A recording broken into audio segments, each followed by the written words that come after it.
Hi viewers, Tamil சமையல் ஸ்டுடியோவில் சுவையான சாம்பார் சாதம் எப்படி பண்ணுறதுன்னு பார்க்கலாம். ஃபஸ்ட்டு ஒரு பாத்திரத்தில் 1 கப் அரிசி எடுத்துக்கலாம்.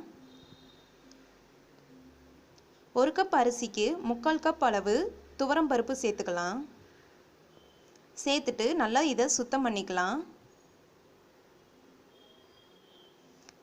சுத்தம் பண்ணதுக்கு அப்புறமா இதில் கொஞ்சமாக தண்ணி சேர்த்து 10 மினிட்ஸ் நல்லா ஊற விடலாம். அப்புறமா ஒரு குக்கரில் ஒரு பெரிய வெங்காயத்தை கட் பண்ணி சேர்த்துக்கலாம். இது கூடவே 2 தக்காளியை கட் பண்ணி சேர்த்துக்கலாம்.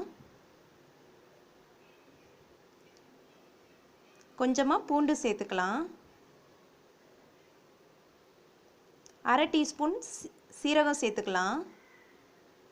ஒரு பச்சை மிளகாய், 1 1/2 டீஸ்பூன் அளவு சாம்பார் பொடி சேர்த்துக்கலாம்.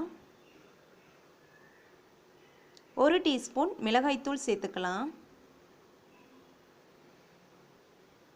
1/2 டீஸ்பூன் மஞ்சள் தூள், அப்புறமா 1/4 டீஸ்பூன் போல் பெருங்காயத்தூள் சேர்த்துக்கலாம். எல்லாத்தையும் சேர்த்ததுக்கப்புறமா காய்கறிகளை சேர்த்துக்கலாம். இப்போ நான் 2 கேரட், 1 முருங்கைக்காய், 10 பீன்ஸை கட் பண்ணி வச்சுருக்கேன். அப்புறமா கொஞ்சோண்டு அவரைக்காய் கட் பண்ணி வச்சுருக்கேன். எல்லாத்தையும் இப்போ குக்கரில் சேர்த்துக்கலாம். நீங்கள் உங்களுக்கு விருப்பமான காய்கறிகளை சேர்த்துக்கலாம். இப்போ இது கூடவே நம்ம சுத்தம் பண்ணி வச்சுருக்கிற அந்த அரிசியும் பருப்பையும் சேர்த்துக்கலாம். சேர்த்துட்டு இப்போ இதில் 5 கப் அளவு தண்ணீர் சேர்த்துக்கலாம்.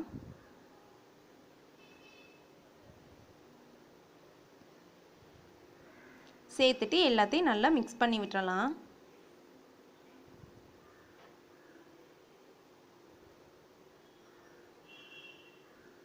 அவ்வளோதான். இப்போ குக்கரை மூடி வச்சிடலாம். மூடிட்டு ஸ்டவ்வில் வச்சு 4 to 5 விசில் வரைக்கும் நல்லா வேக விடுங்க. இப்போ 5 விசில் அடிச்சிருச்சு. ஓப்பன் பண்ணி பார்க்கலாம். பாருங்கள், அருமையாக வெந்திருக்கு. இப்போ சாதத்தை நல்லா மசிச்சு விடலாம்.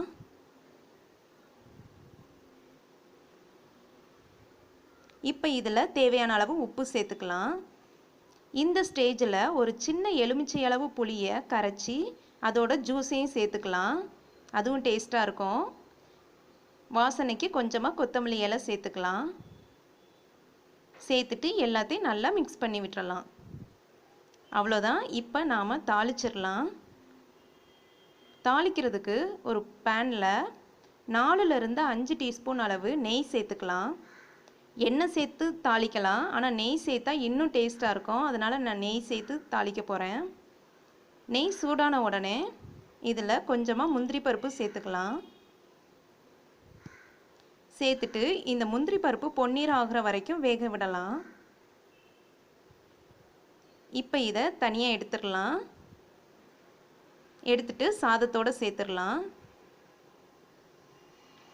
அப்புறமா அதே இதில் 1/2 டீஸ்பூன் கடுகு சேர்த்துக்கலாம். ஒரு காஞ்ச மிளகாய், கொஞ்சமாக கருவேப்பிலை இலை, அப்புறமா 5 சின்ன வெங்காயத்தை கட் பண்ணி வச்சுருக்கேன். அதையும் சேர்த்துக்கலாம். சேர்த்துட்டு இந்த வெங்காயத்தை லைட்டாக வதக்கிடலாம். வெங்காயம் நல்லா வதங்கிருச்சு. இப்போ இதையும் சாதத்தோடு சேர்த்துடலாம்.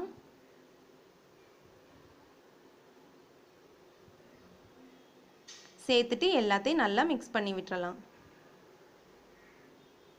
அவ்வளோதான், சுவையான சாம்பார் சாதம் தயாராகிருச்சு.